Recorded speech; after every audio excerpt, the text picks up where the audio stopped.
रामाय रामभद्राय रामचंद्राय वेदसे रघुनाथाय नाथाय श्री सीताय पतये नमः। सादर जय जय श्री राम। आज का विषय है चैत्र नवरात्रि और चित्रा वैदती विचार। यदि प्रतिपदा के दिन चित्रा नक्षत्र और वैदती योग हो तो उस परिस्थिति में उपयुक्त दोनों के 3 चरण त्याग करके और कलश स्थापना करनी चाहिए। परंतु प्रचलित प्रथा यह है कि प्रतिपदा को चित्रा वैदती योग होने पर अभिजित मुहूर्त में 11:15 बजे दिन में कलश स्थापना किया जाता है। ना रात्रो स्थापनम कार्यम न च कुंभाभिषेचनम। शास्त्र कहता है कि रात्रि में कलश स्थापन नहीं करना चाहिए और विसर्जन के बाद कलश के जल से यजमान का अभिषेक भी नहीं करना चाहिए। ये मत्स्य पुराण में लिखा गया है।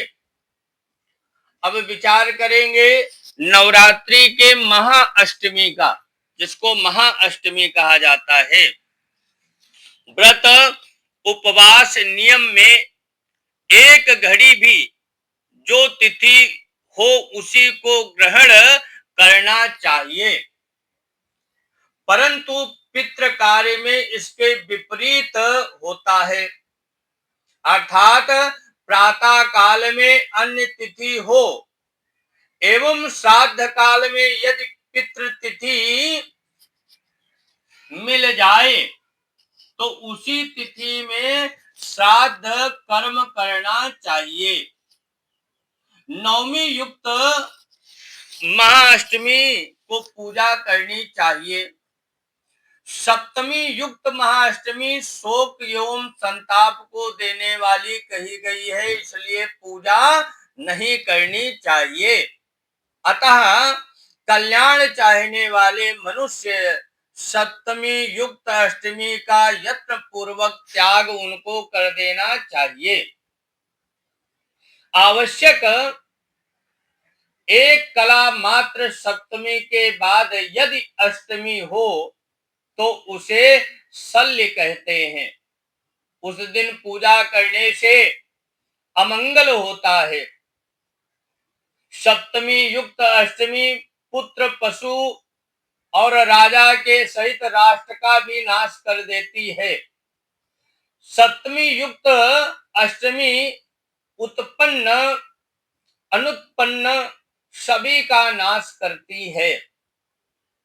अतएव शुक्ल पक्ष की अष्टमी तथा चतुर्दशी पूर्व विधा ना करके पर विधा करनी चाहिए।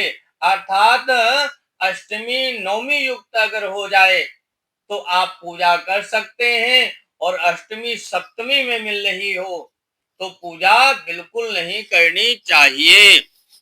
यदि दूसरे दिन सूर्योदय के समय भी अष्टमी तिथि न हो तो पहले दिन ही सप्तमी युक्त अष्टमी में ही पूजा करें। आगे की तिथियों का यदि क्षय हो जाए तो प्रथम दिन ही अष्टमी करना चाहिए, अन्यथा अशुभ होता है। ये भी शास्त्रों में आया है। नवमी युक्त महाअष्टमी और अष्टमी युक्त नवमी देवी पूजन में अत्यंत प्रशस्त मानी गई हैं। अतः पूर्ण तिथि के अभाव में उपयुक्त व्यवस्था से ही अष्टमी तथा नवमी का कर्म करना चाहिए। अब नवरात्रि में जितना महत्व महाअष्टमी का है उतना ही महत्व महानवमी का भी माना गया है। ये जो चैत्र शुक्ल पक्ष या अश्विनी शुक्ल पक्ष की अष्टमी और नवमी होती है, इनको महाअष्टमी और महानवमी की संज्ञा दी गई है। शास्त्र कहता है अष्टम्याम नवमी विधा कर्तव्या फलकांक्ष भी। अष्टमी युक्त नवमी उत्तम फल को प्रदान करने वाली मानी गई है। दशमी युक्त नवमी कदापि नहीं करनी चाहिए। अब पूजा विधि कैसे हम नवरात्रि में पूजा करें भगवती की, तो सबसे पहले देवस्थान घर में भगवती दुर्गा की पूजा जहां करनी हो उस भूमि को पवित्र करके नवरात्र का अनुष्ठान करने वाला व्यक्ति प्रातः कालीन उठकर नित्य कर्म से निवृत्त होकर शुद्ध वस्त्र धारण करके मंडप के पास अथवा जहां पर भगवती की पूजा करनी है वहां जाकर और पूर्वाभिमुख बैठकर समस्त सामग्रियों को लेकर, जैसे एक पाटे पर अपने बाईं ओर आधे में सफेद वस्त्र और आधे में लाल वस्त्र बिछाकर सफेद वस्त्र पर चावल की 9 पुंज रखकर नवग्रह की स्थापना करनी चाहिए। लाल वस्त्र पर गेहूं की या चावल की 16 पुंज रखकर षोडश मातृका का आवाहन करना चाहिए और भगवान गौरी गणेश की स्थापना करें। शुद्ध मृत्तिका मिट्टी गेहूं में या जौ मिलाकर जौ बो देना चाहिए और कलश को स्थापित कर देना चाहिए। कलश में भगवान वरुण का ध्यान करके उनका आवाहन करना चाहिए और फिर भगवती दुर्गा की पूजा करनी चाहिए। भगवती के त्रिशूल आदि का चित्र हो, उसमें सिंदूर और घी मिलाकर लगा देना चाहिए। और अगर भगवती किसी पीतल या चांदी की मूर्ति आपके पास नहीं है और आपके पास चित्र है तो आप चित्र पट की ही पूजा कर सकते हैं। सामने कलश की स्थापना करके जो बो देना चाहिए, उसमें प्रतिदिन जल इत्यादि डालना चाहिए।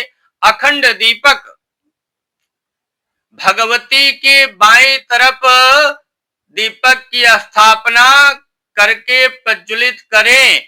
इसके पश्चात दीपक के पास में गंध अक्षत पुष्प छोड़ें और प्रार्थना करें कि भो दीप ब्रह्म रूपस्त्वम, हे प्रभु आप यहाँ पर अस्थायी रूप से प्रज्वलित रहे हमारे अनुष्ठान में। फिर गंगा इत्यादि नदियों का आवाहन करके आचमन इत्यादि करके और जो भी सामग्री आपके पास हो उस सामग्री के साथ में भगवती दुर्गा की पूजा करनी चाहिए। सादर जय जय सिया राम।